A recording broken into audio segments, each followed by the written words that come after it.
Avery was going to throw to me on a short corner of the baseline, but he kind of floated the pass out to the corner, and I looked at the shot clock, and there was 8 seconds left, and I just took a shot.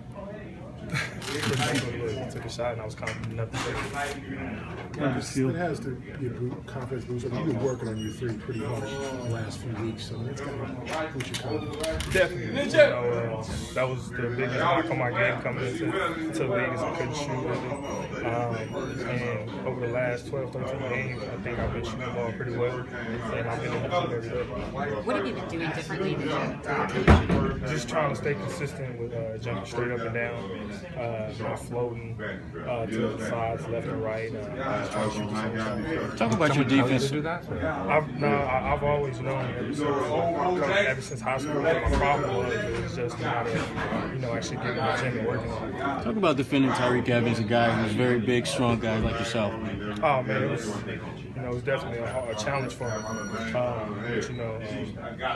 But we have the same body type and physique, so it wasn't that hard for me because he wasn't as quick as some of the smaller guards that I usually go up against. So it was easy for me to stay in front of him a little bit more than it is to somebody like Kemba Walker. I know you guys have put a lot of emphasis on pace this season, but it seems the last few games, it seems you guys are turning the corner a little bit more defensively. Talk a little about that. Yeah, man. That's what it is. We're trying to establish ourselves on the defensive end. Trying to push the tempo on the defensive end and let that spark our offense. One of the things Celtics was telling us a little earlier was how Gerald has kind of been in your guys' ear about defense. Talk a little about that. Yeah, you got somebody like Crash. I don't know if he still goes by that, but you got somebody like him that he strives off of defense. There's always somebody like him to have in your ear who's been in this league, experienced, and knows what he's talking about. Can you talk about this? Man, he's outstanding. He's hard working on both ends. He's out there, and you know what you're going to get, and you know you can lean on. Can you talk about that stretch from his block to you taking three, just that sequence, and probably as good an example of defense rating offense? Yeah, actually, we were at a disadvantage at that time.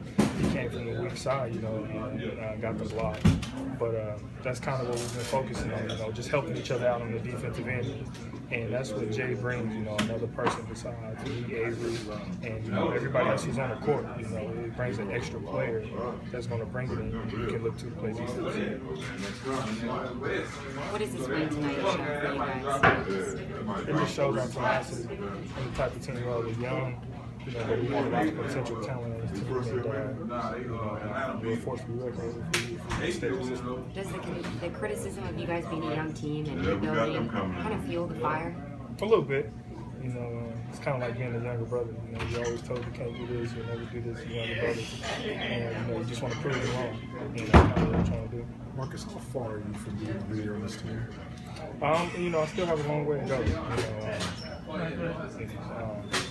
There's some guys in here that's been playing longer than me, and trying to get them to gel with me and listen to me is definitely a challenge. But I've been doing pretty well. We've been getting along with that, and they respect me and I respect them. How much closer are you, Marcus, to where you were before the last injury? I'm a lot closer to 100%. I say about 89, 88% now. I'm starting to get my mobility back, a little bit of my quickness back, and I think it's showing on the court. Thank you. Thanks, Marcus. Appreciate it. Thank you.